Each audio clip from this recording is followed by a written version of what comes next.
Muy buenas tardes a todos ustedes. Bienvenidos a este Archivo Histórico Municipal de Mazatlán. Cordialmente invitados a esta plática, a esta ponencia por el doctor Pedro Pablo Favela. Mazatlán, que se titula Mazatlán en los tiempos del cólera. Quiero darles también las gracias a nombre del señor presidente municipal, Edgar Augusto González Atarain, por asistir a esta conferencia, darles también la bienvenida. Quiero mencionar que se encuentra presente el licenciado Raúl Rico. Muchas gracias, licenciado, por estar aquí. También se encuentra presente el regidor Roberto Rodríguez. Muchas gracias, regidor, por encontrarse presente aquí también. Y a todos los demás, cronista de la ciudad, maestro Enrique Vega Ayala, muchas gracias. Y a todos los demás presentes, ¿verdad?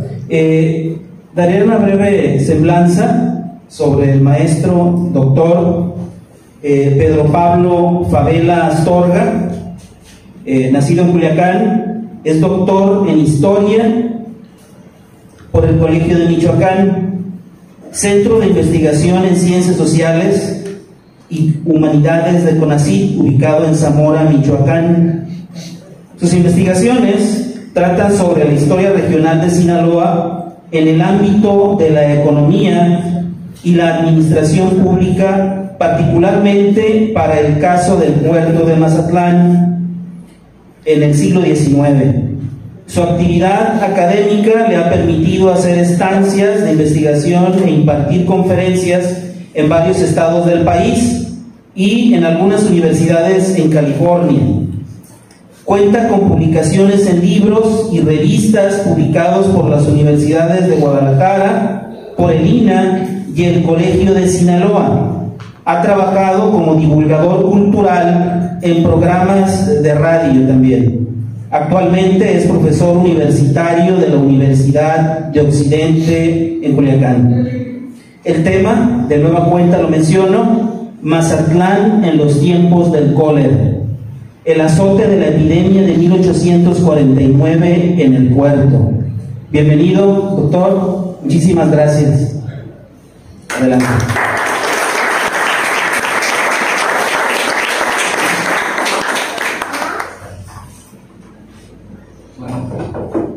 Buenas tardes, muchas gracias a todos por su presencia en este día de vacaciones, que hayan decidido pues, venir a vacacionar aquí al archivo y escuchar esta plática, por la cual le agradezco mucho a Leopoldo Gutiérrez, director de esta institución, y pues de todos los que la hacen posible. Como el título les sonará familiar quizás a muchos de ustedes, ¿no? Que se han leído a Gabriel García Márquez, Mazatlán en los tiempos del amor, en los tiempos del cólera. Bueno, Mazatlán en los tiempos del cólera es un título que tal vez no le hace tanta justicia a la manera en que lo voy a exponer, porque mi protagonista pues no es un Irriondo, ¿no? Como Florentino Ariza. En realidad esta historia, y bueno, la historia de García Márquez, aunque está ambientada en ese contexto de una epidemia de cólera, de la que de hecho se habla poco en la novela, hasta donde he conocido, ¿no? Ese trabajo no hace muchas referencias. Este Mazatlán se ambienta más o menos en la misma época, pero va a tener otros protagonistas. Va a tener como protagonistas a personas que hasta este momento eran anónimas. Para el caso, sus nombres no importan tanto, sino qué hacían y cómo hacían lo que hacían mientras vivieron en Mazatlán en ese año de 1849 y los años alrededor de esa época. Entonces, paradójicamente, a través de un caso de muertes, como es una epidemia de cólera, vamos a conocer también la vida de esos mazatlecos de mitad del siglo. Entonces, vamos a conocer a nuestro primer protagonista de la historia. Si me ayudas, Francisco, ahí con la siguiente diapositiva. Nuestro sujeto vamos a llamarle Pepe. No, realmente no tiene un nombre, pero Pepe debió haber sido un arriero de mediana edad, oriundo de Sayula, en el estado de Jalisco. Como les digo, es un anónimo, es un arriero más, que sin embargo en el mes de septiembre, a principios de septiembre de 1849, a Pepe le tocó morirse de cólera aquí en Mazatlán. En ese momento pues solamente era un caso aislado, una situación podríamos llamarlo. Una semana después, algunos nativos del sur de Sinaloa, de Concordia y en Acaponeta, ¿sí?, actualmente en Nayarit, también murieron por cólera, mitad de septiembre de 1849. Si me ayudas con la siguiente, Francisco, por favor. Y bueno, puede que se vean un poco en las imágenes algo borrositas, pero si no, pues me levanto y te señalo. Y de repente, de lo que dejó de ser unos casos aislados, si se puede hacer un poquito más grande la imagen, si se pudiera. Eso es, así está. Así es.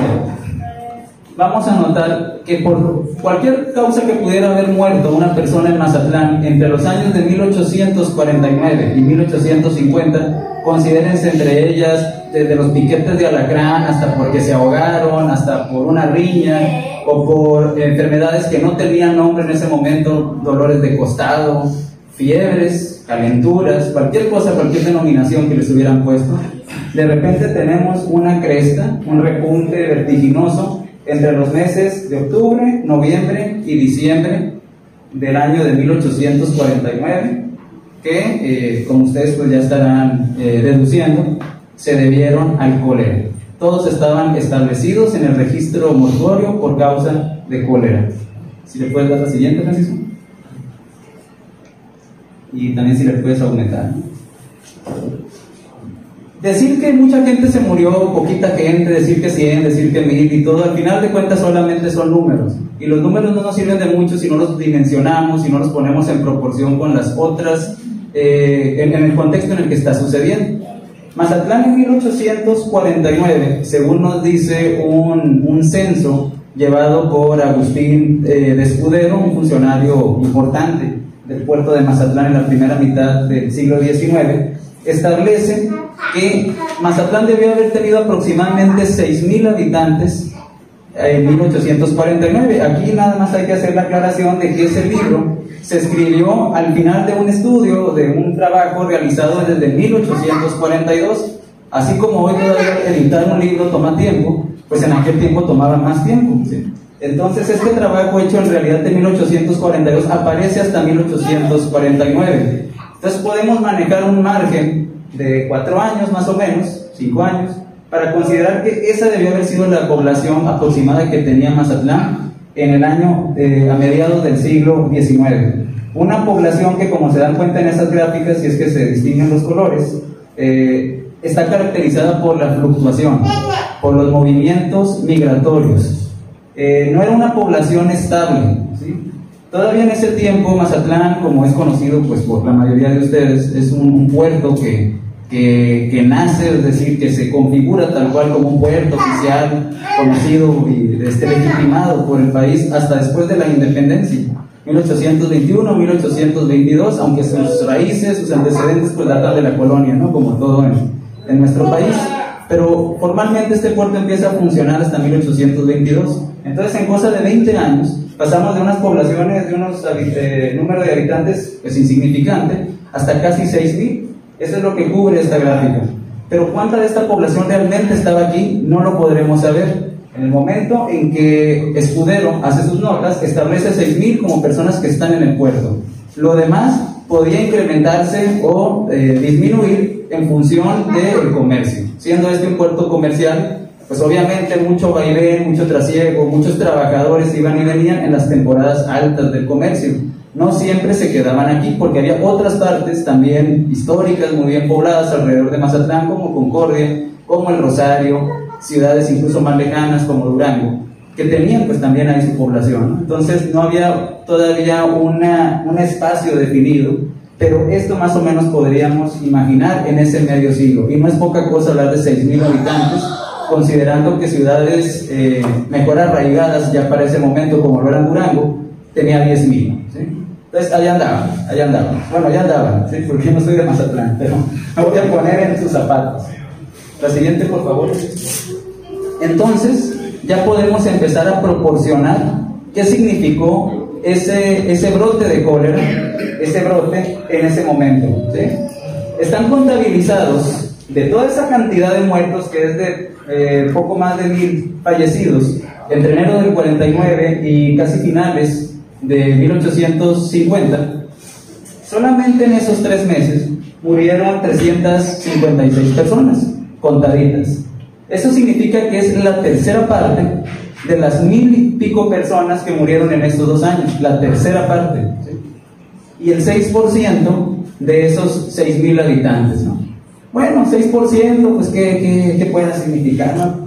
Un pelo de un gato, ¿no? 350 personas, pues, de una población de 6000. El asunto es que esas 350 personas cayeron demasiado rápido, ¿sí? Vean cómo era la tendencia de defunciones. Hasta el momento de la epidemia, promedios de 20, 25 muertos. Todavía, por ejemplo, se podía hablar de un muerto durante 2 semanas. Alguien se moría y era el tema de 2 semanas, ¿no?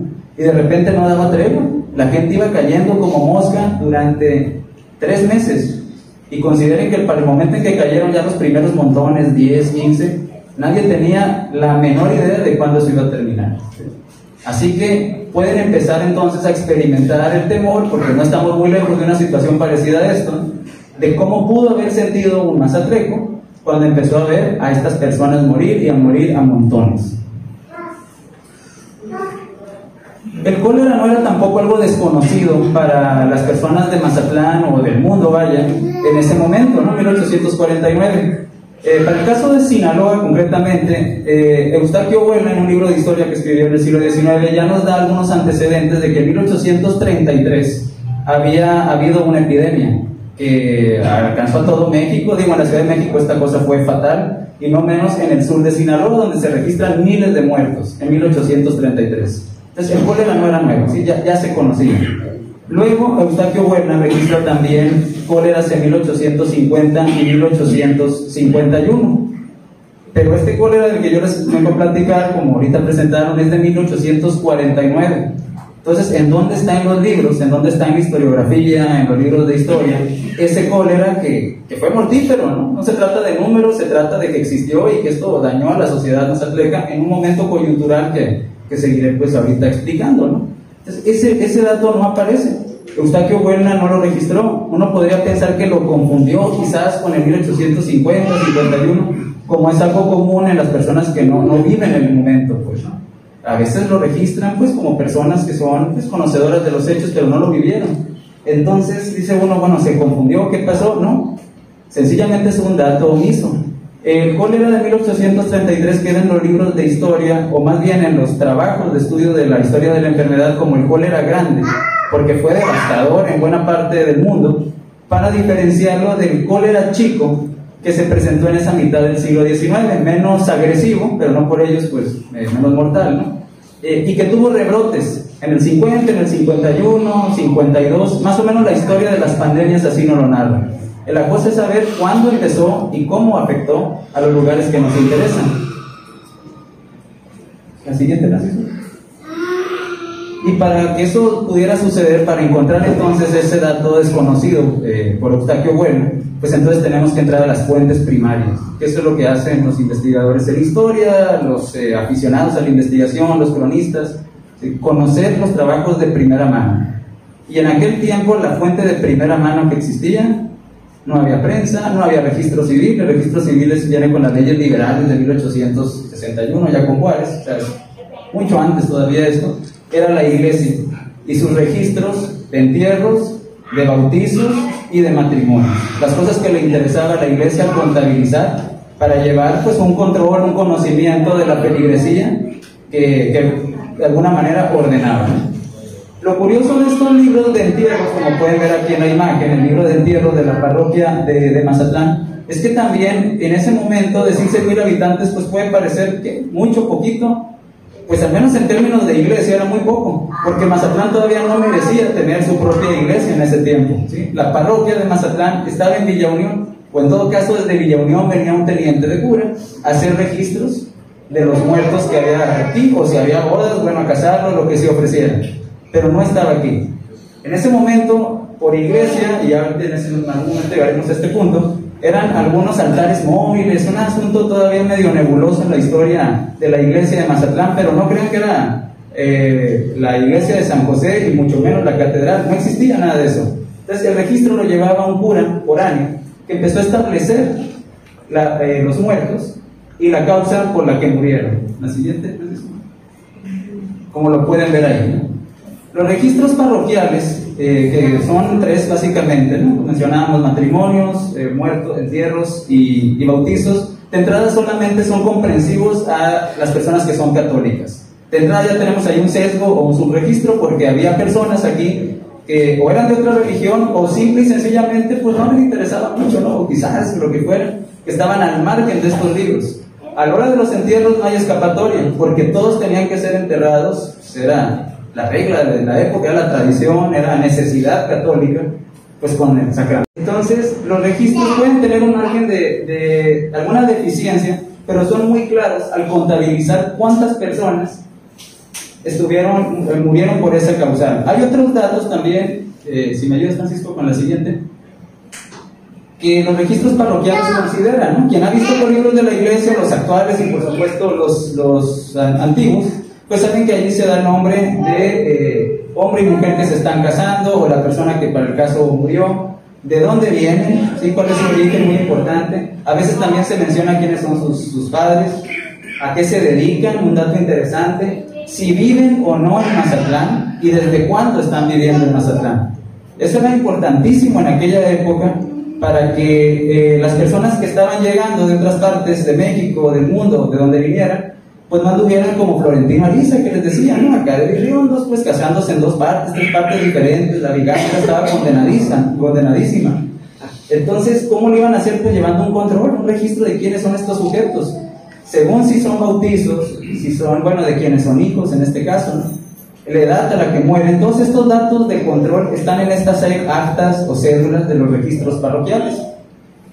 Y estos registros parroquiales, que ojalá algún día sean consultables directamente en la iglesia, pues están disponibles para su investigación, para su consulta de cualquiera de ustedes, gracias a un proyecto que ya tiene décadas realizándose, que se llama Family Search. Tal vez algunos de ustedes hayan escuchado de él. Family Search es un proyecto que realiza la iglesia mormona para, bueno, criterios de su religión, y tienen, tuvieron el tino de poner a disposición pues, pública a través de internet todos estos registros de bautizos y todo lo demás, para que ellos puedan hacer un seguimiento de sus genealogías. Es una herramienta muy utilizada por los genealogistas, y que para el caso de los estudios sociodemográficos, que es como el que realizo, pues me ayudaron a construir la historia que les estoy contando, porque gracias a una acumulación de registros de defunciones por cólera imprevista, nadie lo podía ver, pues aquí es un collage de registros, y pues ustedes pueden imaginar 350 y tantos, casi en tirón, pues me descubrió la epidemia que Huelva no había dejado establecida, y que difícilmente cualquier otra persona en el mundo iba a considerar, porque bueno, pues que le podía importar a otra persona lo que estuviera pasando en Mazatlán. Que si cómo llegué yo con esto, yo pienso que tuve suerte, ¿sí? Porque si ustedes ven los libros parroquiales en Family Search, no dudo que existan los demás, pues, pero al menos el que está disponible solamente considera el año 1849 hasta el 50. No hay más antes, no hay más después. Entonces, pues ahí sí que le pega al gordo, ¿no? Fue suerte. Así es como se hace la ciencia a veces, ¿no? Por accidente. Entonces esto llegó por accidente y dio para un tema como este. Esta acumulación de datos del cólera, permite ver la gráfica que ahorita les mostraba, los porcentajes y demás, y entonces pues nos conduce a hablar del tema, ¿no? Más bien de qué es el cólera. La Organización Mundial de la Salud, que la define como una bacteria de muy rápida reproducción en los ambientes acuíferos, pantanosos. No les voy a hablar yo a ustedes los mazatlecos de lo ideal que es este sitio para que el cólera se reproduzca, pues, por los contaminantes que pueden tener las heces fecales o los cadáveres. Esta bacteria entonces se reproduce muy rápidamente en los acuíferos. La siguiente, Francisco. Como la que saqué de Mazatlán esta mañana. Bueno, no es cierto, esta mañana no, porque no ha llovido, ¿no? Entonces este es de otro tiempo. La que sigue. Y por lo mismo de que es muy rápida su incubación, es muy difícil determinar dónde brota. Por esto es lo complejo de estudiar las epidemias, que hay toda una línea de estudios al respecto, ¿no? ¿Dónde quedó la bolita? Pues ¿dónde empezaron las cosas? Según la historia de la epidemia, la historia del cólera, que es un trabajo realizado por una investigadora con la que yo compartí alguna vez pues, de trabajos, Chantal Cramusel, del Colegio de Michoacán, existen líneas estudiadas sobre la procedencia, ¿no? Entonces lo que queda son hipótesis. Uno podrá pensar, no, pues es la clásica, no, la trajeron los extranjeros, ¿no? Chauvinismo, xenofobia, llegó por los estadounidenses. No, bueno, hay que recordar que los estadounidenses ya se habían ido de Mazatlán desde 1848, pues, cuando el cólera aconteció en 1849. Entonces no llegó por el mar. ¿Sí? Que si llegó por el sur o por el norte, entonces, ¿sí llegó de Estados Unidos o llegó desde el centro de México? Pues hace unos instantes decía que el primer muertito pues era oriundo de la zona de Jalisco, ¿no? De la zona rural de Jalisco, de Sayula, Jalisco, Nayarit. Pero los estudios han descubierto que ya había habido brotes de cólera previos a Mazatlán y casi concatenados desde Missouri hasta Chihuahua y Durango. Un mes antes de que empezara en Mazatlán, entre agosto y septiembre, se tiene documentado un brote de cólera en Chihuahua. Entonces, la hipótesis ahorita pues más viable es que pudo haber llegado desde arriba, o sea, que bajó por la sierra, ¿no? Que llegó por la sierra, porque como veremos, había una gran comunicación, estrechísimos vínculos con la sierra de Durango y pues con todo lo que esto conecta hasta el noreste de Estados Unidos. ¿La que sigue, Francisco? El cólera, por supuesto, no era conocido como lo estamos viendo aquí, ¿no? En 1849, esto es gracias a los microscopios de altísima resolución del siglo XX-XXI. Y en su momento el cólera empezó a ser estudiado, la etiología del cólera empezó a definirse hasta 1855. La vacunación contra el cólera, la vacuna contra el cólera de Koch, Robert Koch, o algunos, bueno, hay un debate ahí entre si fue Koch o un español, un doctor español, llegó hasta el último cuarto del siglo XIX. Entonces, esto que aquí vemos, que sabemos cómo se reproduce, cómo se ven estas culebritas y demás, era totalmente desconocido para los mazatlecos de 1849, hasta antes de que el cólera se viera como esto. En la mentalidad de una persona de su tiempo se debe haber visto como lo que sigue, Francisco, así. Entonces les presento el cólera en 1849. Así es como se veía la bacteria en un microscopio en ese tiempo, se estaba riendo de ellos. ¿Cómo podían saber entonces que era cólera? ¿Por qué lo podían definir como tal, tan precisamente como cólera morbus en las cédulas que vimos ahorita? ¿La que sigue? Fue por sus síntomas. Como todas las enfermedades, pues bueno, ya saben, trae diarreas, evacuaciones, temperatura, dolores de cabeza, etcétera, etcétera. Pero sobre todo pone a la gente como color como el que traigo yo, color pitufo. Les da este color demacrado, color azulado, que no por nada era conocido, era apodado la peste azul, la muerte azul. Sus orígenes están en Asia, pero como toda pandemia, pues se difunden por el mundo, no respetan personas, edades, sexos, ni orígenes ni regiones. Estaba en todos lados. Entonces estaba conocida la existencia del cólera en Inglaterra, en Europa, en Estados Unidos, y pues no era menos también como estaba sucediendo en Mazatlán. Así que el cólera, o como muchas enfermedades, estaba definido por sus síntomas, ¿sí? No por los estudios propiamente que hubiera estas enfermedades, lo cual nos da a entender que cualquier persona que se enfermara de esto era totalmente, estaba a perfecta disposición de la muerte, ¿sí? Una vez que lo atrapaba, era conveniente que fueran pensando en su muerte, ¿no? Donde se iban a enterrar. No había solución para eso. ¿A qué sigue, Francisco?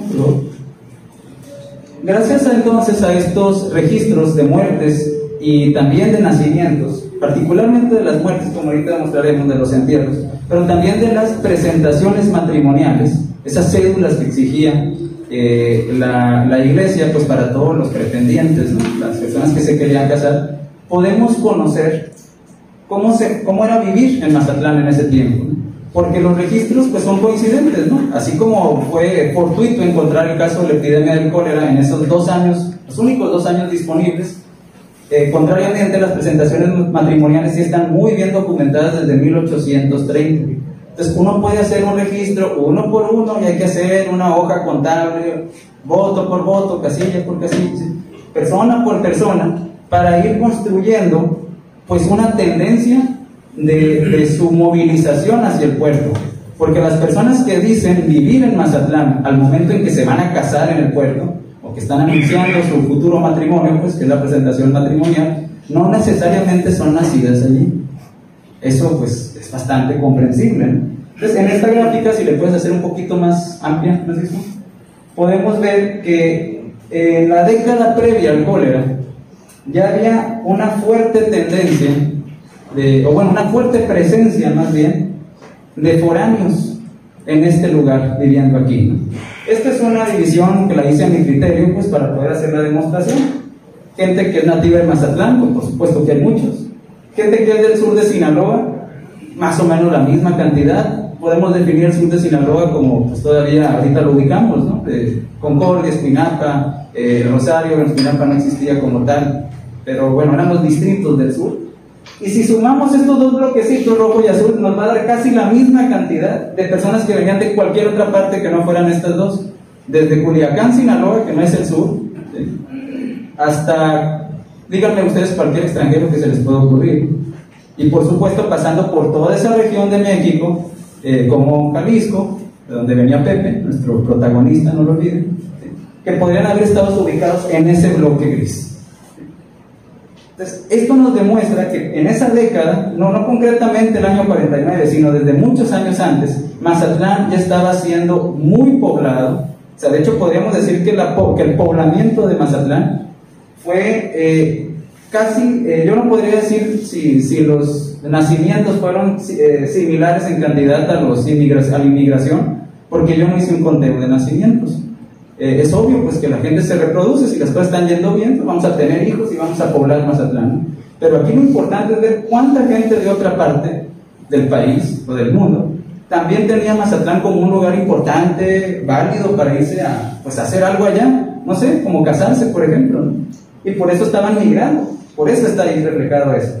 Que si de dónde viene esta gente, pues entonces podemos proporcionar esos orígenes, esas tendencias más bien señaladas, pues con un mapa que nos demuestre pues tendencias migratorias, tendencias de orígenes importantes.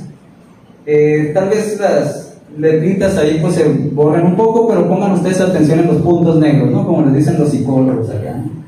Donde vean los puntos más grandes es donde están los mayores núcleos de origen de estos inmigrantes que estaban pretendiendo casarse en Mazatlán, ¿no?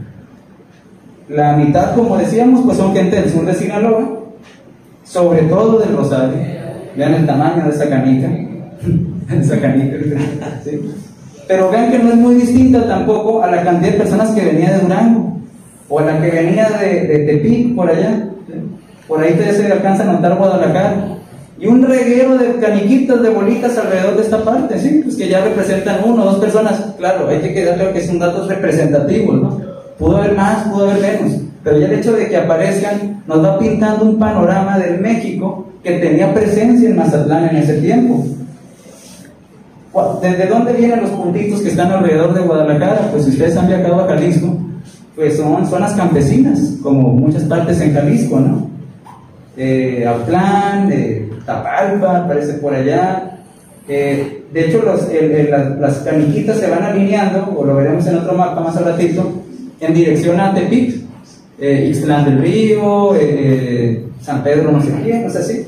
Hay todo un caminito hacia Tepic, y si está en camino a Tepic, pues también va a estar en camino a Sinaloa. Es el camino, simple y sencillamente es el camino que trae a Sinaloa. Pueblo sobre el camino de Guadalajara, gran ciudad, capital de la Nueva Galicia.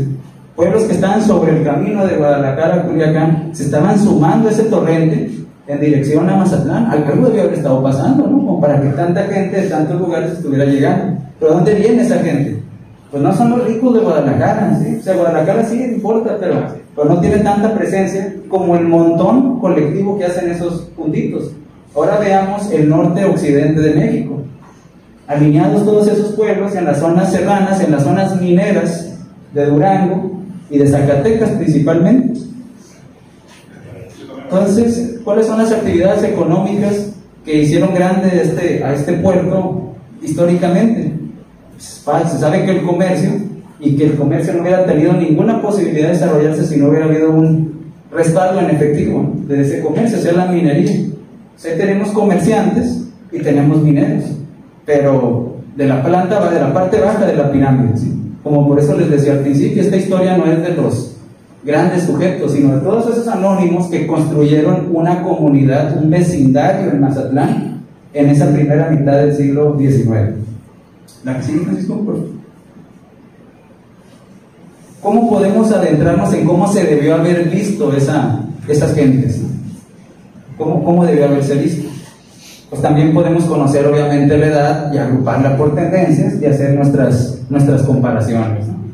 Obviamente esos datos agrupados también se pueden diferenciar por sexos, y en el hecho de que veamos un altísimo número de hombres y mujeres, pero pues sobre todo de hombres, presentes entre los fallecidos en Mazatlán en 1849 y 1850, si eso lo adherimos a la información que ya sabemos, de que son personas de fuera, la mitad de esta gente que está viviendo allí es de fuera, y tiene esta edad que hasta la fecha pues se sigue considerando la mejor edad productiva y reproductiva de una persona, pues entonces podemos ir armando el rompecabezas de decir, bueno, la gente que estaba aquí estaba en plenitud de sus facultades físicas y mentales, ¿no? Pues eso es bueno para trabajar. Seguramente estas personas estaban componiendo el grueso de la fuerza de trabajo que existía, y que muchas de esas personas pues eran de fuera.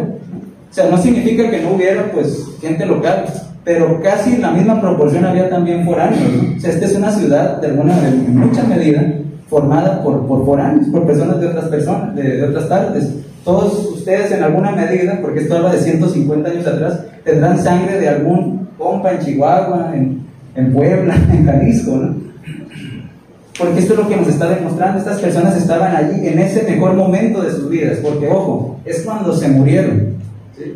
No es cuando llegaron. La edad promedio, según la estadística, de las personas que estaban contrayendo matrimonio en Mazatlán era de 22, 23 años, como ahorita, ¿sí? No querían tener dos novios, el primero, órale. En cuanto se conocían a alguien, con él se casaban, ¿no? Y la edad promedio, la que estaban muriéndose, como lo dice aquí, son 33 años.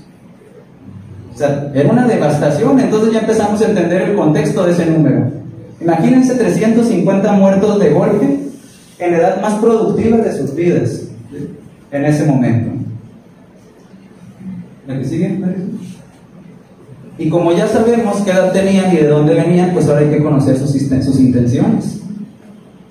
Bueno, si iban a casarse, pues la presentación matrimonial pues es muy obvia, ¿no? ¿Cuál era? O sea, su intención era venir a casarse como tal, era venirse a buscar una vida.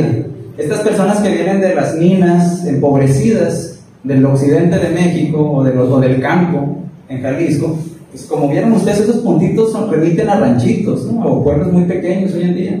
No eran grandes ciudades, no eran villas históricas, eran pequeños pueblos que, conociendo el contexto de su tiempo en aquellos lugares, uno puede pensar que llegaban a Mazatlán pues a hacer algún trabajo que ya no podían estar haciendo en sus lugares. Si eran campesinos, si eran mineros, pues en algún momento se agotaba su chamba, y pues aquí venían a encontrar otra que estaba relacionada con, ¿qué creen ustedes? Con el comercio, ¿sí? Pero no a vender, ayudarles a los grandes comerciantes. Ahí sí aparecen ya las grandes figuras del comercio de Mazatlán. Juan Machado, los fletes, los primeros alemanes, ¿sí? Estas personas son un núcleo muy pequeño de habitantes, ¿sí? No suman ni 150, pues, según las estadísticas. No podemos decir que ellos poblaron Mazatlán. O sea, estas personas contrataron personas, trabajadores a sus servicios, como arrieros, como pescadores, como cargadores de la bahía, carpinteros para repararle los barcos, veleros, que todavía no defino si es para hacer velas, porque no había luz eléctrica, o hacer velas del barco, ¿sí? Repararlas. Todas estas personas que estaban al servicio de los comerciantes, que eran montones de personas de las que sí sabemos sus nombres desde ese registro parroquial, pero que para el caso no importa nombrarlos, porque como comunidad le empezaron a dar estabilidad, y entonces sí, estos números que veíamos en la primera gráfica empiezan a tener el sentido. Pero el porcentaje de matrimonios pues era bien chiquito en comparación con los solteros. cosa llamativa, porque al momento de sus muertes, como ven en la gráfica, que también es un registro de los fallecidos, la misma estadística parroquial que estábamos usando para descubrir el cólera, ahora también nos evita descubrir la muerte por cólera, también nos está permitiendo descubrir la vida que había antes de morirse. Y cuando una persona se muere no hay forma de mentir, ¿sí? O sea, en ese momento se sabe qué era lo que traía detrás esta gente, ¿no? Y muchos de ellos murieron siendo solteros. La mayor parte de ellos, casi un doble de mujeres, pues eran hombres solteros, que estaban en una edad reproductiva, como ya lo dijimos, y que venían de otra parte. Entonces, ¿cuál es la consecuencia de tener esa cantidad de personas? Pues un asunto, digamos, núcleos familiares algo heterogéneos, ¿no? Que si la familia tradicional y todo el rollo, pues tal vez sí, pero no la mayoría de las personas que estaban acá.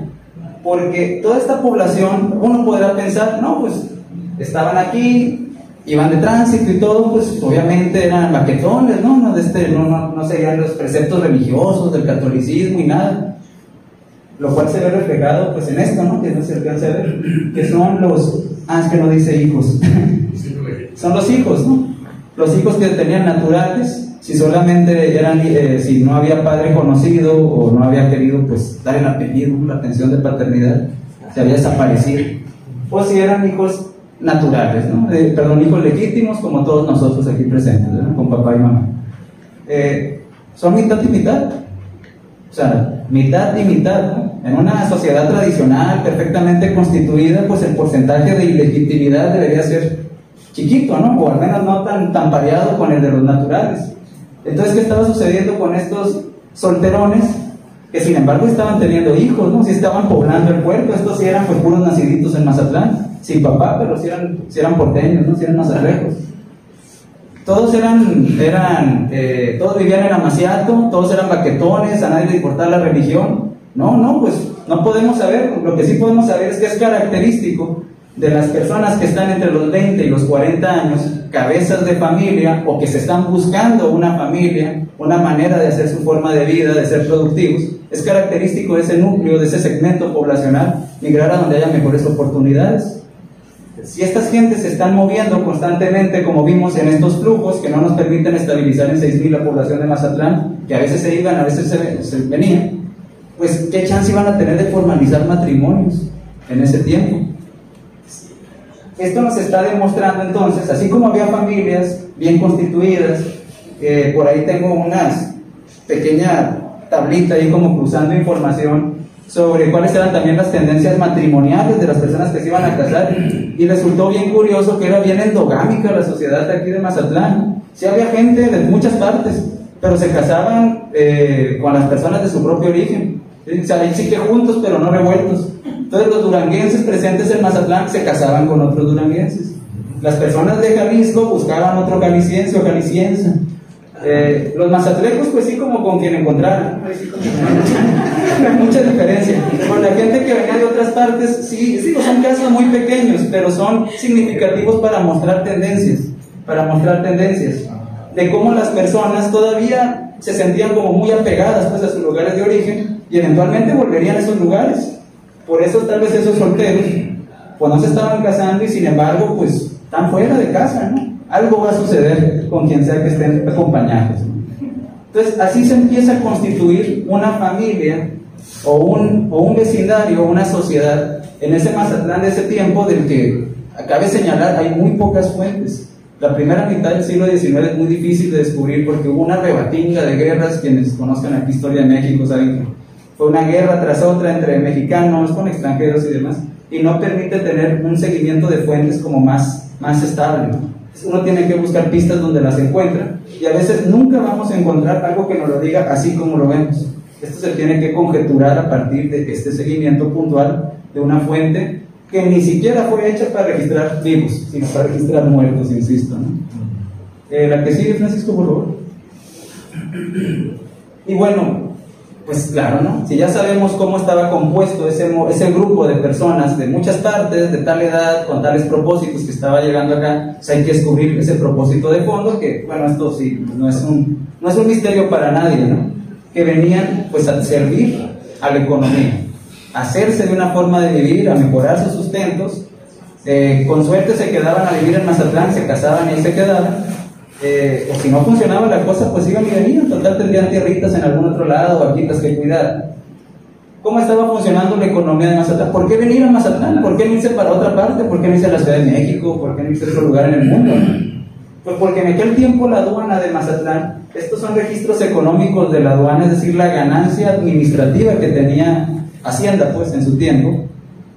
Y la barrita roja nos muestra cómo se veía la riqueza pública de Mazatlán. Sí, esto no es el dinero que ganaba ningún comerciante en particular. Esto es lo que se pagaba de impuestos, sobre todo por el comercio marítimo, ¿no? Las importaciones, las exportaciones, la plata. Todo ese dinero que quedaba aquí para hacer algo con ello que esperemos no fuera robarse, ¿no? Pero este era dinero público, dinero de los impuestos, de las contribuciones y el pago de derechos, como se le llamaba en aquel tiempo. Y bueno, la gráfica habla por sí sola, ¿no? Mazatlán es la barrita roja y todo lo demás son los otros puertos del Pacífico que también han sido históricos y útiles, pues, al servicio del comercio. La barrita azul es San Blas, la barrita verde es Guaymas y pues Acapulco ni lo contamos porque prácticamente no figuraba. Entonces no se trata nada más de lo bien que estaba haciendo el comercio mazatleco, sino que incluso los otros puertos que podrían pensarse, pues, decir competencia no es como lo apropiado porque no estaban compitiendo entre sí. Todos eran como válvulas para proveer a sus determinadas regiones. Pero en algún punto del camino, 1843, como es notorio, incluso los otros puertos se desfondaron o nunca despegaron, ¿sí? Ya era una necesidad de los comerciantes llegar a Mazatlán a hacer sus cosas. Por vías legales o ilegales, ese no es el tema de la plática, pero era aquí donde venían a hacer el gran comercio, ese comercio que dejaba dinero y que alrededor de 1844, 15 años, más o menos después de que abrió el puerto, digo 25, pues ya estaba alrededor de un millón de pesos. Y de nuevo las cifras, ¿es mucho, es poquito, 1 millón? O sea, ¿qué es 1 millón? ¿Qué es 1 millón para usted? Nada, ¿verdad? Bueno, 1 millón de pesos era en ese momento la tercera producción aduanal más grande que tenía México. Contra Veracruz nadie competía, ¿sí? Veracruz era una cosa aparte, Veracruz está en el Golfo de México, ahí intercambiaban directamente con los franceses, con los españoles, ahí era su puerto de llegada a México.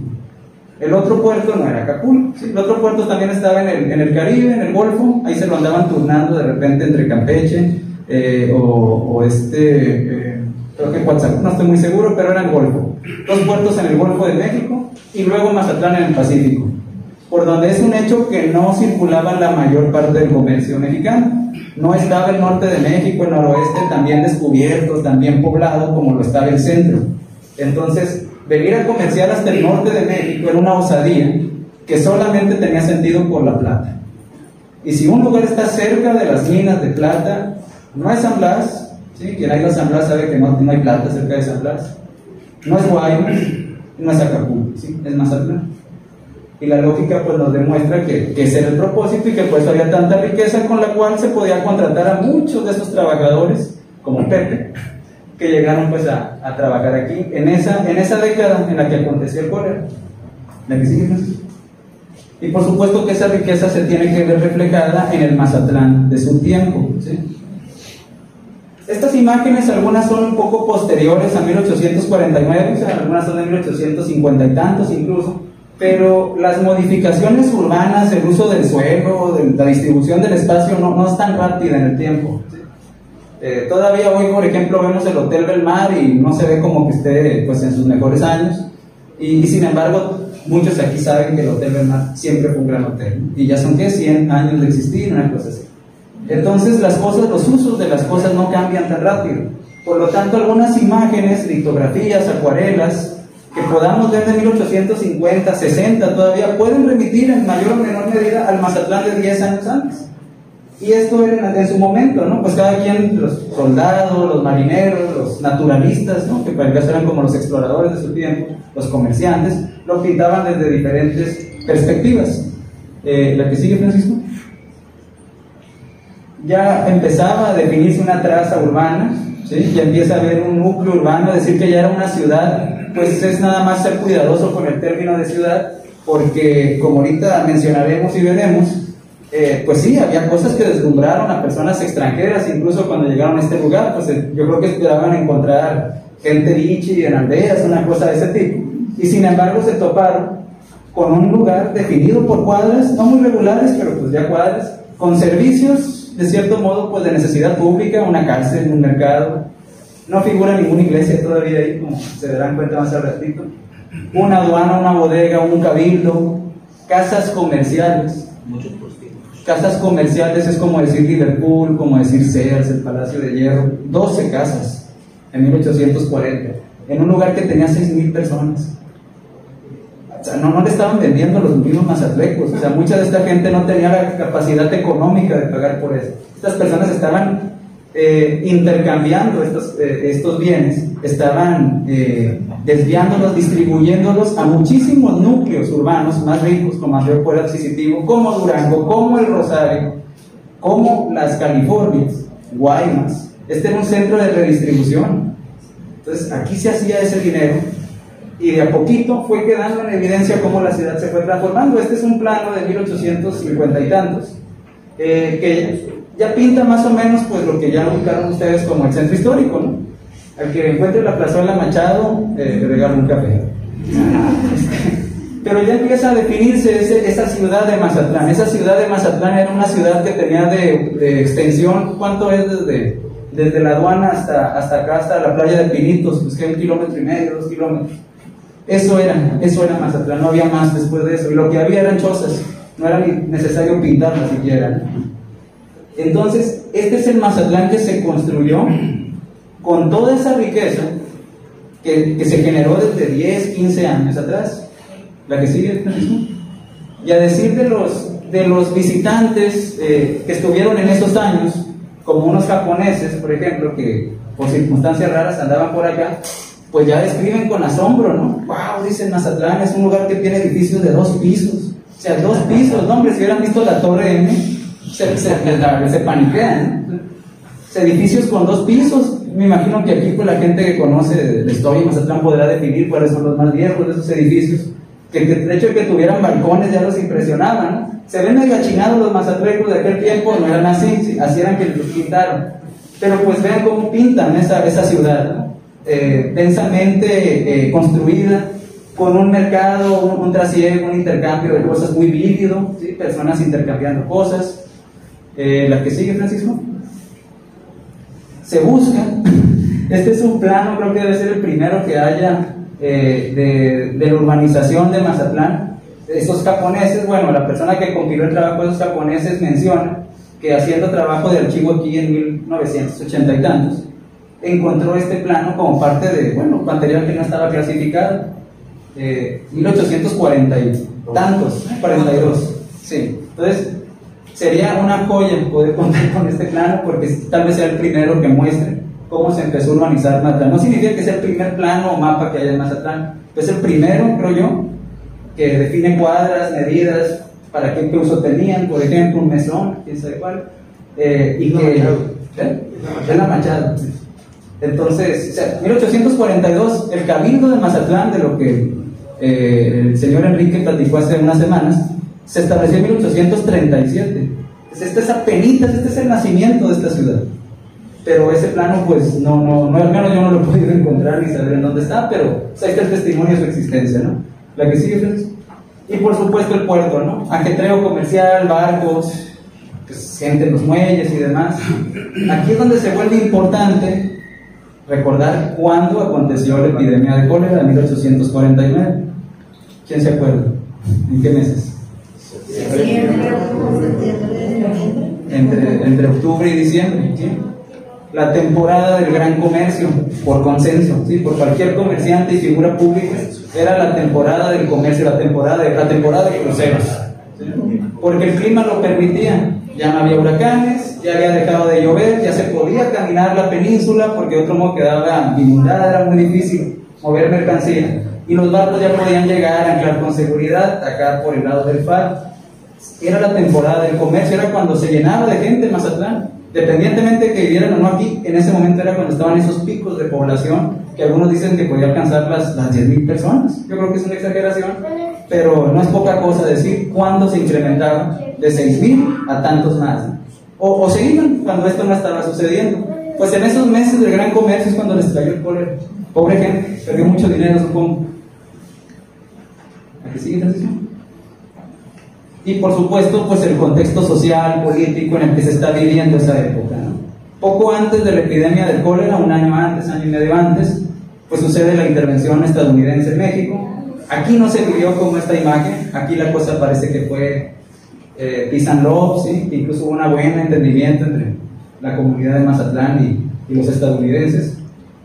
No hubo grandes batallas, o al menos algo así que sea de lamentar, ¿no? Pero es algo que estaba sucediendo entre 1847 y 1848. La que sigue, Francisco. Y la que sí le dio en la torre en esa época, porque nunca dejaron de pelearse sus compas, es la guerra de los Rafaeles, ¿sí?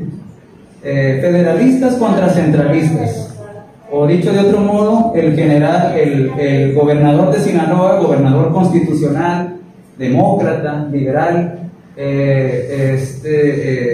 Rafael de la Vega y Rábago, del clan Culichi, oriundo de Culiacán, gobernador de un clan, patriarca de esta familia, que era gobernador pues definido, ¿no?, por las leyes de liberales, contra el comandante general de Mazatlán, Rafael Telles, un general nombrado por el gobierno federal para contener el ingreso de los estadounidenses, para contener esa invasión, pero que se volvió la bicha aquí en Mazatlán, se rebeló, se insubordinó contra el gobierno federal, apoyó a Santana, Antonio López de Santana, y ahí entre ellos hicieron un amarre para que él se quedara como, de alguna manera, como un gobernador usurpador de lo que constitucionalmente le tocaba a Rafael de la Vega.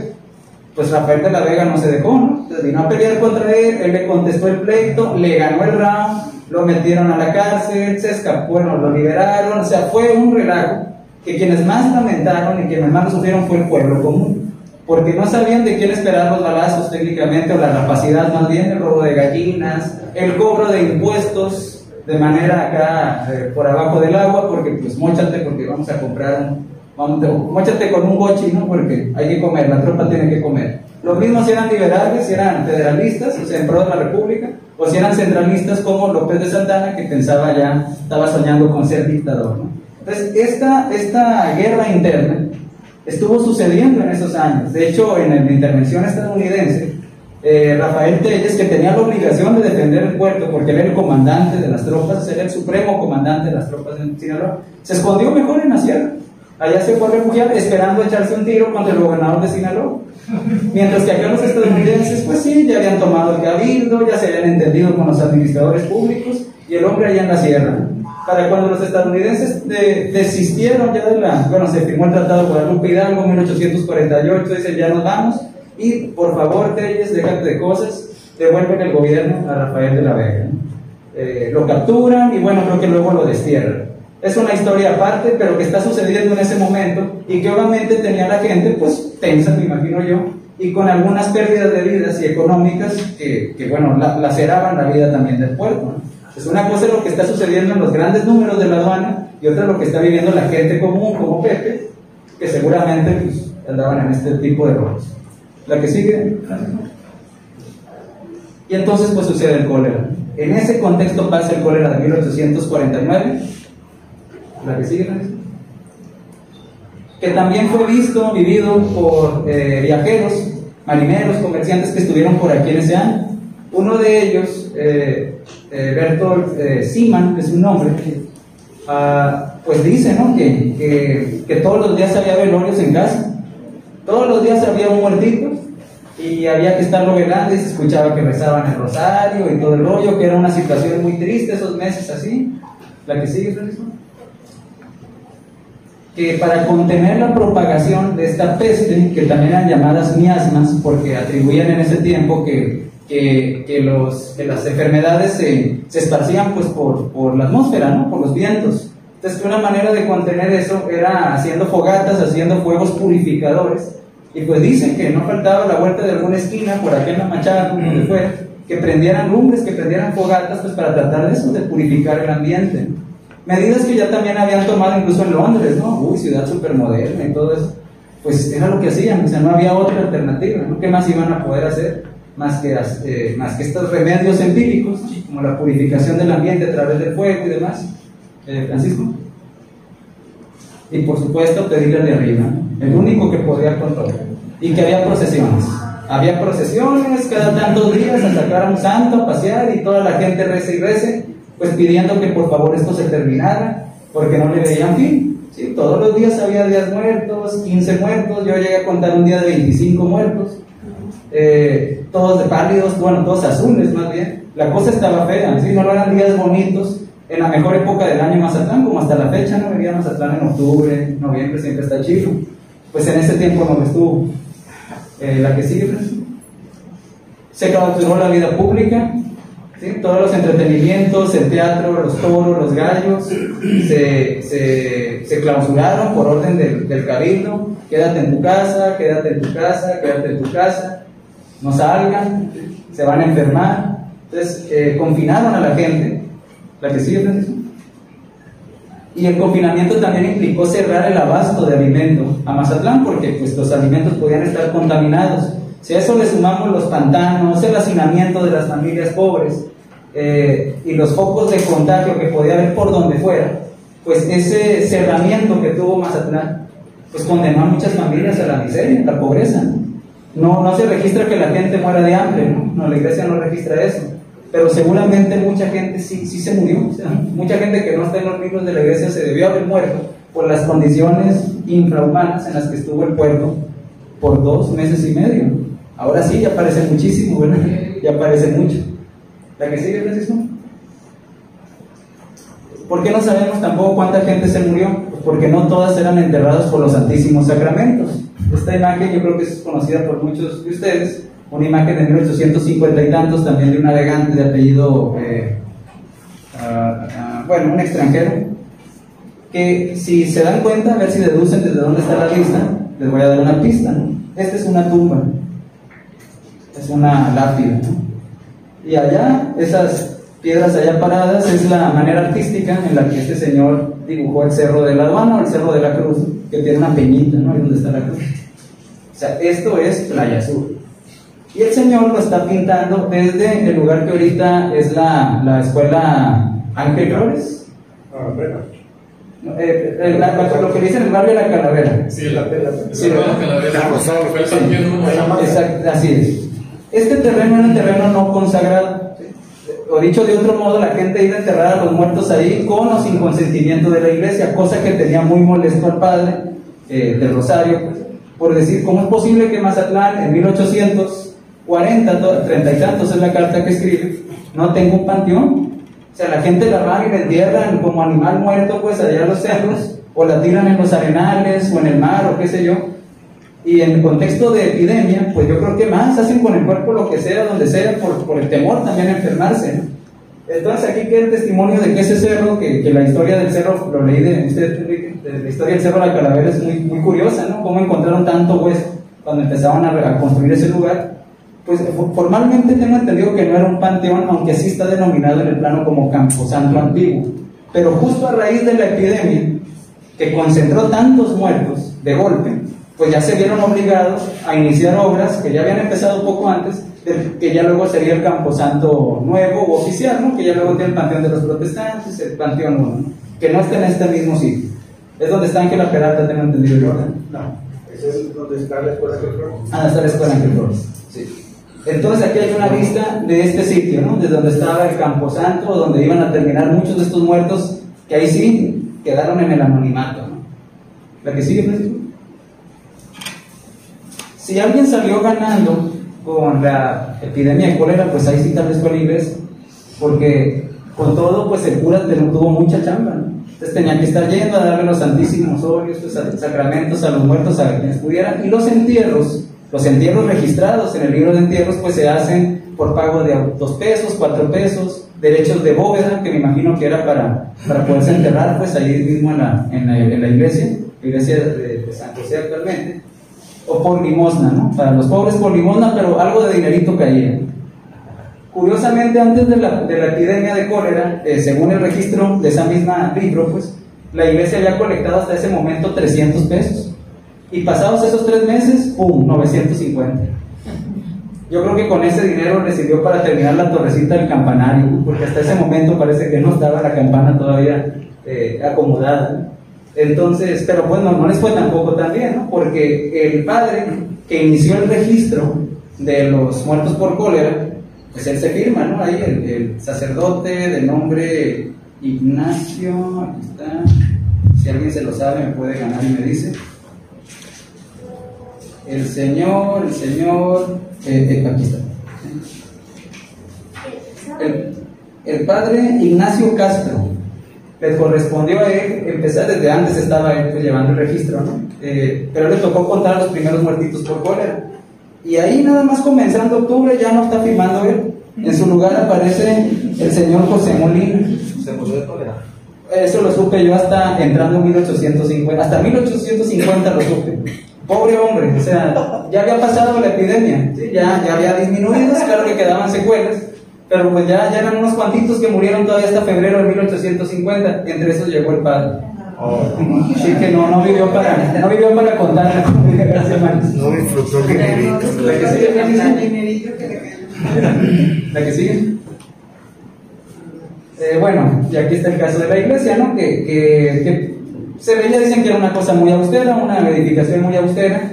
Ya existía en los tiempos de la epidemia, parece que fue concluida en 1841-42, sin campanario, lo cual nos pone en una discusión también, porque esta imagen que está aquí, la grisácea, firmada por un Emert, un autor Emert que le gustaba hacer pinturas de los puertos, una persona con trayectoria en Europa, y que le tocó estar en Mazatlán, o otro visitante extranjero en Mazatlán, pues ya la pinta en 1840 y tantos, según el registro de la imagen, 1842, 43, con su campanario.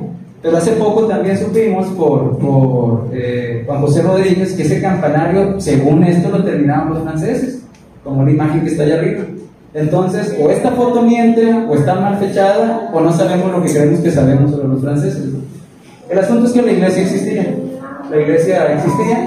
Y bueno, también terminó siendo insuficiente la labor de esta iglesia para atender la epidemia de cólera. Corte a 1850 y tantos, se comienzan las obras de la iglesia nueva, que eventualmente se convertirá en la catedral, porque esta ya era insuficiente en la iglesita de San José. Francisco, la que sigue. ¿Cómo salimos del cólera? Pues ahí está el cuadro económico. Ya sabemos lo que representan las barritas rojas en la aduana. Mazatlán regresa a unos niveles pues muy elementales de productividad económica, y aún así sigue siendo el puerto más importante del Pacífico mexicano, pero ya no es el puerto más importante del Pacífico americano, ¿sí? Del Pacífico internacional, porque en mi entendimiento, esta regresión económica, así es como se veía la economía de Mazatlán cuando empezó el puerto, 1820 y tantos, 1830, ¿sí? Esta regresión a sus orígenes económicas creo que tuvo menos que ver con la epidemia. De alguna manera el movimiento interno del mercado pues se empezó a reabastecerse después de que la epidemia cesó, y tiene más que ver con la migración, ¿sí? Bueno, más que la migración, la alteración del orden del capitalismo internacional, el comercio. Ya no era Mazatlán el último punto al que llegaría un barquito comercial, ese lugar con el que todos querían, como ahorita lo vi, porque ya había nacido San Francisco, California, en 1849, y la fiebre del oro y el patrón monetario cambió, y había un nuevo destino a donde llegar. Entonces, esa economía que antes concentró Mazatlán, que reunió flujos comerciales, económicos, migratorios, del sur de Sinaloa y de otras partes del occidente, ya no tenían como destino Mazatlán. Ese era un punto de tránsito más en camino a San Francisco. La que sigue, Francisco. Entonces, finalmente, pues nos queda decir que esas personas, ¿no?, que tanta ilusión tenían de llegar a Mazatlán, bueno, que les tocó llegar completamente en ese año a perseguir una riqueza, a vivir la vida de la playa, todo dar, carnaval, bueno, en carnaval no. Es, digamos, que una alegoría de cómo debe haber sido la imaginación de estas personas, así como para la gente de mi generación, sueñan con irse a Estados Unidos o Alaska, ¿no? Para el caso, la tierra de la gran promesa, ¿no? Ese lugar donde te vas a hacer rico, donde vas a tener productividad, te vas a casar y vas a vivir feliz para siempre. Eso debió haber sido Mazatlán para buena parte de los mexicanos de mitad del siglo XIX. Contrario a su fantasía, lo que se encontraron fue, pues, Francisco, este triste final, ¿no? se convirtieron en pitufos, les entraron estas diarreas asesinas y terminaron, Francisco, pues quizás hasta en una fosa común. Entonces, esa es la historia de esta epidemia, de cómo azotó, de cómo se debió haber vivido, sugerencias de cómo, porque insisto, no hay fuentes que nos lo narren, y es una construcción a partir de unas cédulas, cientos de ellas, bueno, miles de ellas, como se dieron cuenta, que así nada más vistas a lo simple, pues no nos dice nada. Uno tiene que construir esa historia, dimensionarla en función de otros casos parecidos, y pues tratar de construir algo con ello, ¿no? Que es lo que quise hacer para ustedes esta tarde. Y lo hiciste muy bien. Y antes, pues ya de terminar, pues quiero agradecer en primer lugar, pues a Francisco Torres, el Conde Diablo, allá atrás en los controles, porque la historia es difusión, ¿no? Si la historia no se difunde, pues todo queda nada más en referencias que pues, la mayoría de la gente no podrá conocer. Y sobre todo quiero agradecer a Leopoldo Gutiérrez y al Archivo Histórico de Mazatlán, porque este trabajo, como ahorita comentaba con alguien, solamente pudo ser posible porque este archivo está funcionando actualmente como está funcionando. En su momento yo me basé, este trabajo lo hice ya hace algunos años a partir de fuentes en internet como Family Search, y muchas de estas piezas que ahorita ya puedo ir encajando y que seguramente con el apoyo de algunos de los cronistas aquí presentes voy a poder seguir construyendo, solamente puede ser posible si uno tiene acceso a esos archivos. Entonces, este archivo está abierto, este archivo tiene una riqueza que ya se dieron ustedes, comprende no solamente a Sinaloa, sino a México e incluso al mundo, pues. Y el hecho de que esté así, con las condiciones en las que ustedes lo están disfrutando, pero yo más, porque pues yo estoy haciendo archivo en este lugar, no tiene comparación. Como decían ahorita en la reseña, pues he podido estar en otros archivos, en otros lugares del país y del mundo, y ninguno de ellos tiene una sala de consulta tan accesible, con personas tan amables como esta, ¿sí? Donde uno lo que pide, se lo dan. Esto no era así hace algunos años, ¿sí? Yo he venido aquí periódicamente y esto no era así hace algunos años.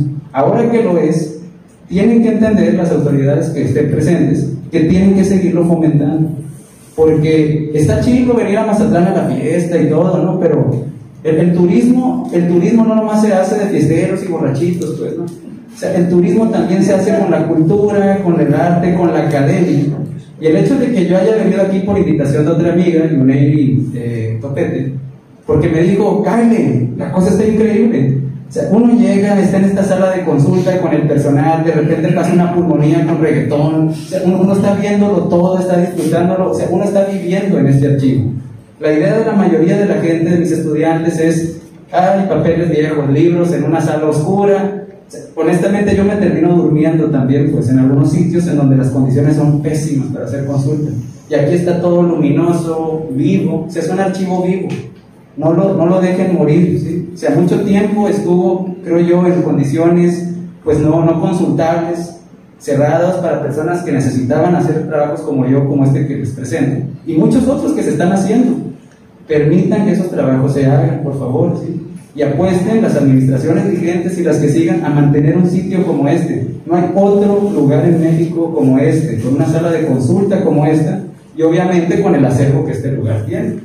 Porque lo que aquí está de manera original, como lo pueden ver ahí en los estantes, no está en otro sitio, ¿sí? Por eso es original, porque está aquí.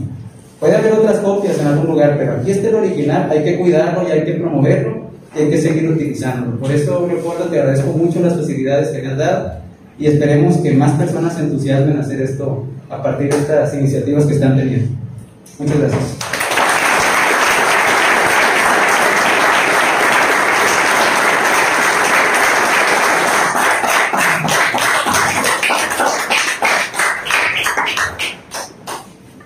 Muchas gracias, maestro. Fantástica disertación, ¿eh? Se me hace que Pepe al final sí tuvo hijos. Sí. Los hijos de Pedro. La ronda, jóvenes, de preguntas, respuestas. Preguntas.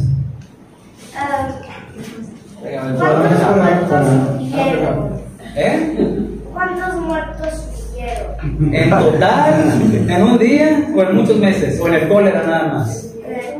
En el cólera, mira, yo conté nomás 352. Esos son los que conté yo. Pero te voy a decir algo, yo me cansé de contar. Entonces, si el día de mañana tú te gustan hacer este tipo de cosas, y con la nueva inteligencia artificial vas a poder contar muchos otros que yo no pude ver, porque seguramente murió más gente. Pues estabas muy chiquitito, yo creo, cuando fue el COVID, pero te acordarás en algún momento que la gente a veces se moría y ni siquiera quedaba registrada. 14. Montaste 14 nomás. Yo creo que esos son los que me faltaron a mí para que me cuadraran los números. 350. Esos murieron por el cólera. Una pregunta. Sí. Disculpe, yo he leído que Ángela Peralta murió de una enfermedad así, pero que la trajo de Europa. ¿No es ese, no es lo mismo? Eso No, esta fue otra epidemia. Sí, bueno, está dentro de la historia de las enfermedades, de las epidemias, porque debió haber habido otras. Por ejemplo, ¿cómo le dicen ahora? Spoiler. Para la gente, también hubo un pequeño brote, no le llamaríamos epidemia, pero entre esos muertos, yo no lo mencioné porque no es el tema, pero entre esos muertos también hubo un brote de algo que le llaman mozosuelo, que hasta la fecha yo no sé bien a qué pero no sea. hubo una curación, una medicina. No se hubo. Enfermaron y nada más murieron. Para el cólera sí, no había nada que hacer. De hecho, no se sabe ni siquiera cómo. Se cree que el cambio de clima y todo esto ayudó a que el cólera se disipara por sí mismo. No había vacuna, no había tratamiento. Sí. Mozosuelo le llamaba a mi abuelita a una infección que le caía recién nacido en el ombligo, supongo yo que por falta de higiene y por algo que estaba en el ambiente. Es el tétanos. El tétanos. Como el mozosuelo es tétanos. Ah, ok. Yo lo investigué. Pues hay un brote ahí entre esos números anónimos. Hay un brote de mozosuelo que aconteció también aquí. Entonces, hay mucho en la historia de las enfermedades que como la de Ángela Peralta y otros cóleras, ¿no? Pues como decíamos, esto solamente es un continuará hasta la parte 1, porque en el 50 y 51 volvió a haber cólera aquí en Mazatlán. Otra vez hubo rebrotes después de que ya había sucedido. Pero van a tener que ser bien creativos para encontrar la fuente, porque el libro de muertos pues no existe para ese año, ¿no? Tal vez existe en la iglesia. Por eso hay que hablar con el obispo, ¿no? Para que permita conocerlos, ¿no? Porque ahí sí los mormones nos fallaron, pues ese libro no está disponible para su consulta en internet. Entonces hay muchas enfermedades y obviamente la más célebre es la de Ángela Peralta. ¿Ella es qué? La más célebre, la enfermedad. Murió de eso, ¿verdad? No de cólera, de fiebre amarilla, ¿verdad? Sí, pero más adelante, a finales del siglo XIX. 1883.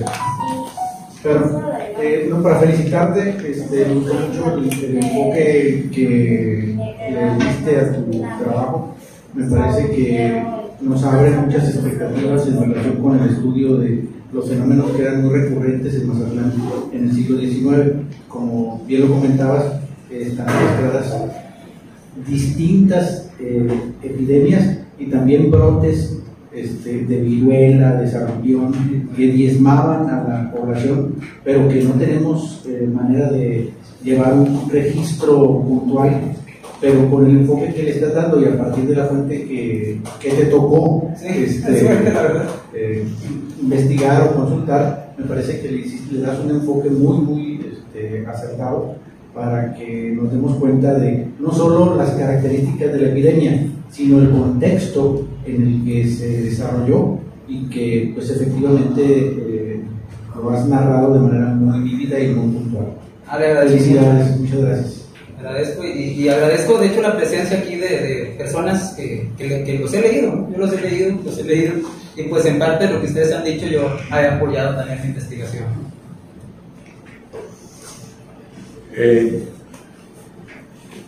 ¿No conoces el trabajo de Kumate? Sí, el trabajo sobre las epidemias. Sí. El doctor Valdés Aguilar. Y luego está el trabajo, bueno, ese está más grande, de Bancroft. Ah, sí. Bancroft tiene varios tomos sobre la historia de California, pero relacionada a Sinaloa.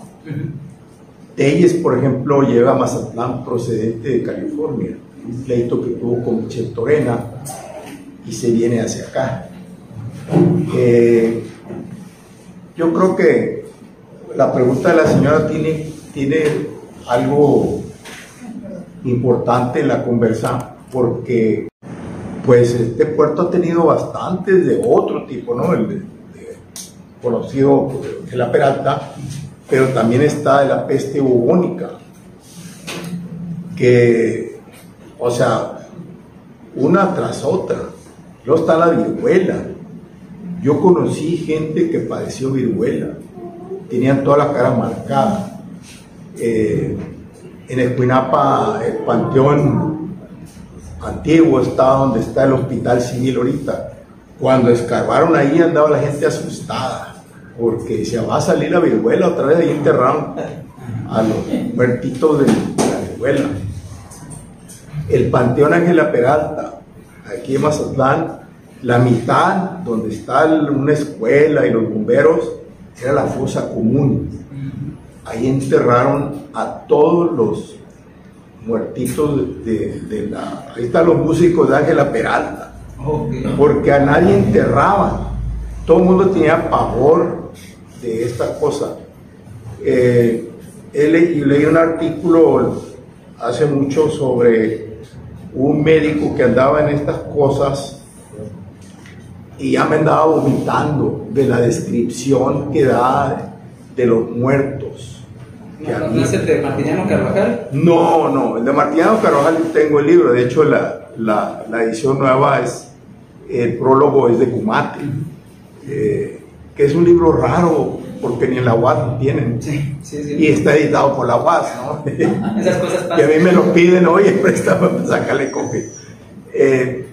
Pero yo creo que el trabajo de Bancroft te puede ayudar un poco más a profundizar, porque pues California fue fundada por sinaloenses, y ese conecte en esa época que tú estás citando, pues por ahí llegaron por la fiebre del oro muchos extranjeros que luego se vinieron para acá o pasaban por aquí rumbo a California. Sí. Entonces es una fuente muy importante. Debe ser, ¿no? Porque estos rebrotes del 50 y 51 ya están ahora sí en el contexto de la fiebre del oro, porque todo esto acontece previo a eso, en mi historia, ¿no? Pero esta que usted me dice tiene todo el sentido del mundo por toda esta rotación, gente que iba y regresaba, porque muchos mazatlecos o gente, para el caso pues, de Sinaloa, de Durango, donde fuera, también regresaron, y seguramente regresaron,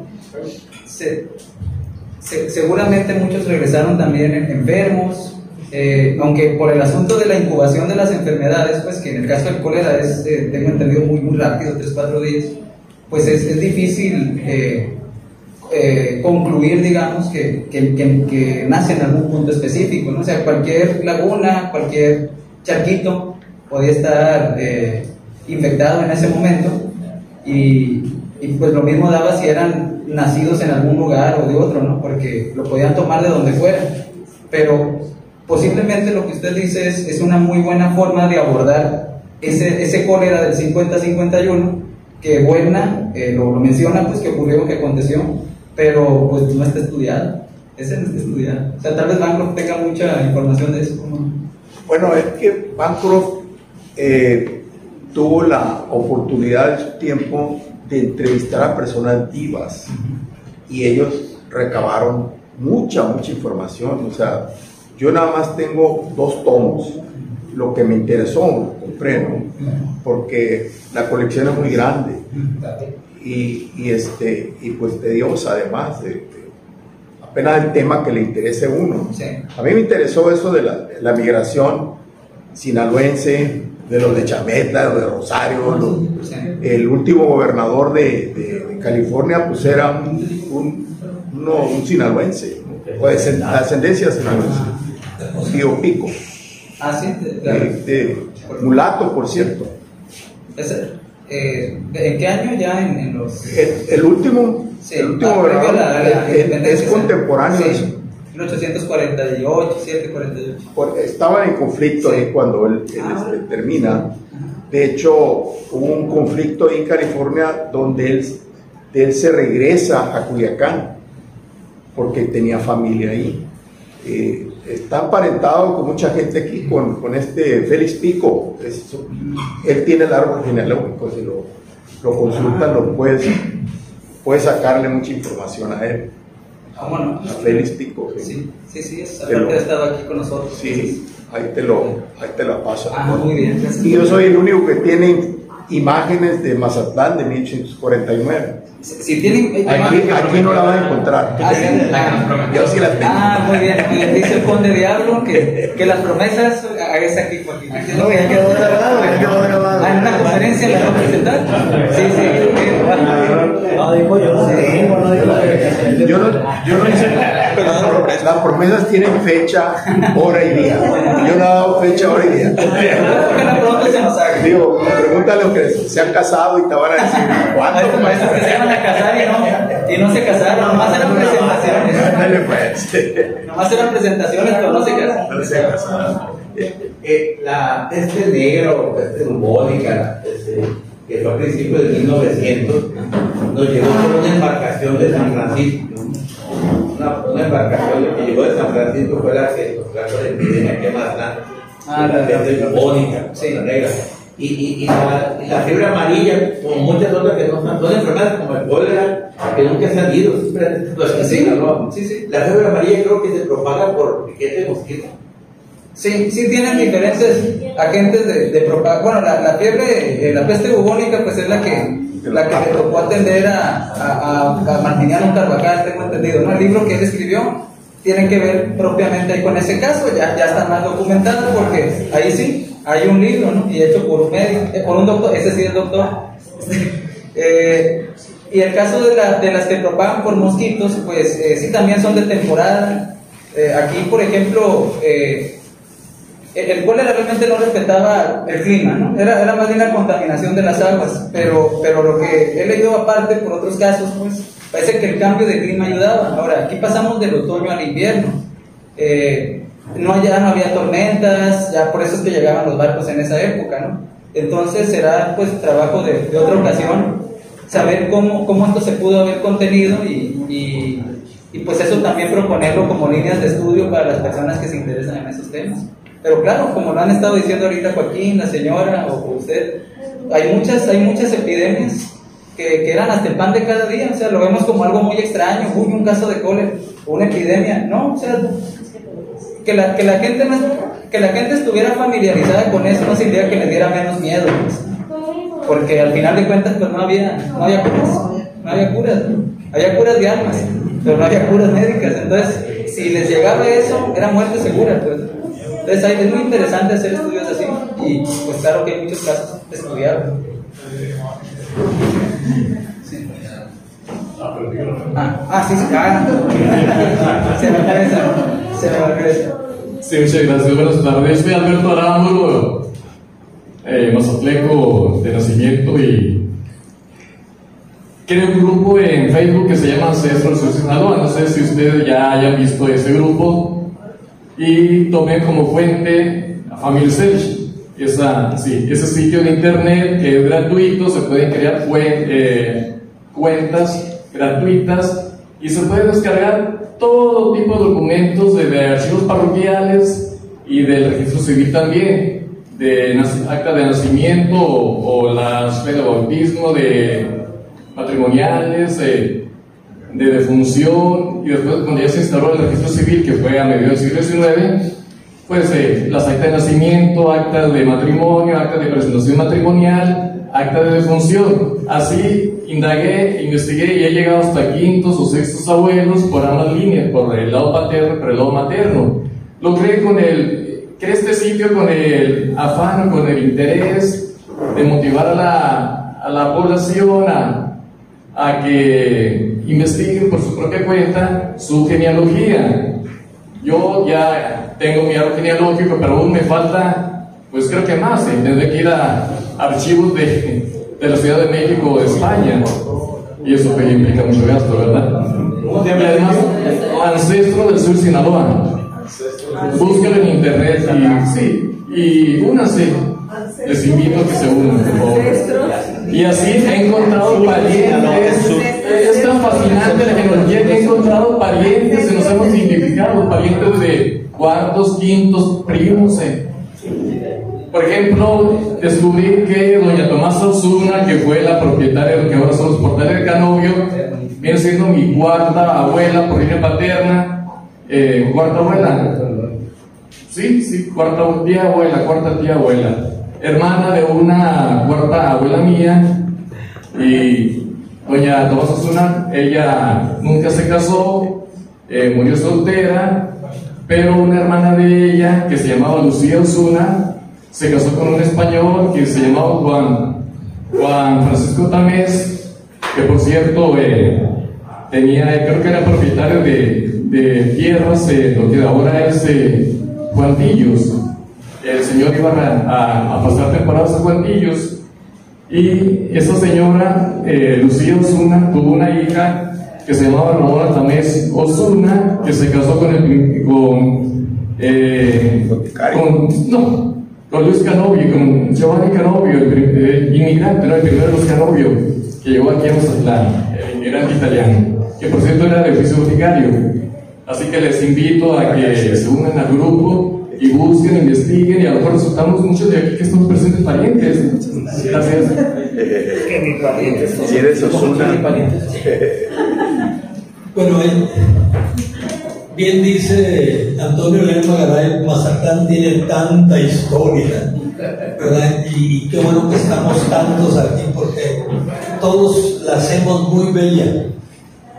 Hablando de los tiempos de cólera y 1849, nada más para no decir mucho, y hablando de vuelta de San Francisco, salió una nave de San Francisco hacia Mazatlán.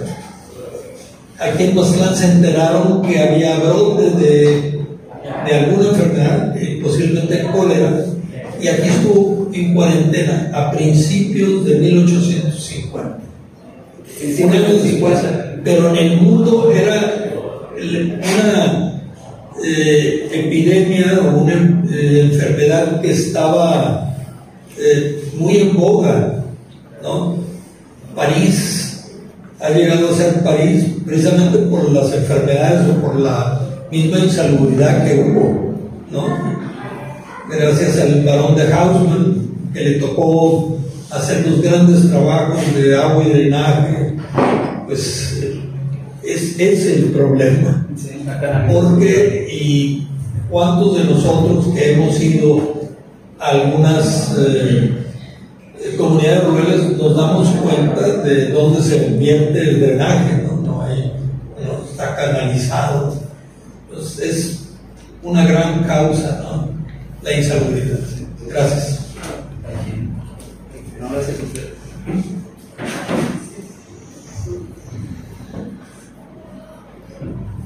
Pues, ¿alguna otra pregunta? Muchísimas gracias, doctor.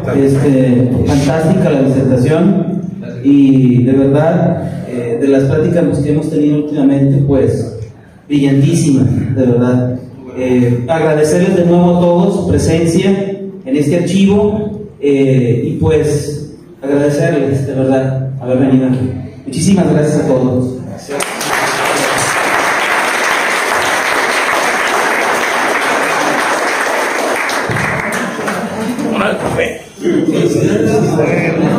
Al pan y al café.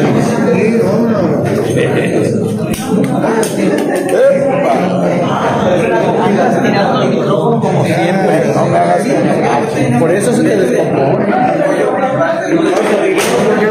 Tirando el micrófono. No nomás el café. No nomás el café.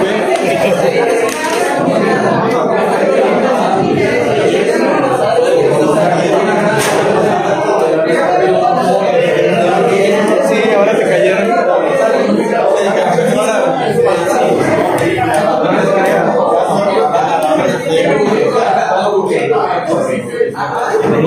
Nos vemos, maestro.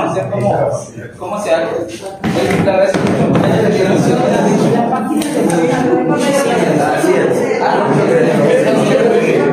No lo pasé en vivo, pero ahorita lo vamos a subir. ¿Y por qué no te quedas en vivo?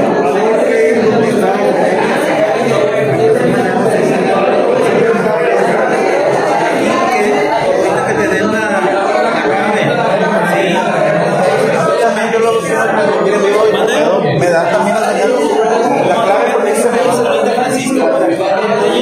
Sí, allá la señal. De repente les quiero mandar yo en el momento información a ellos y tengo que porque no agarran la señal.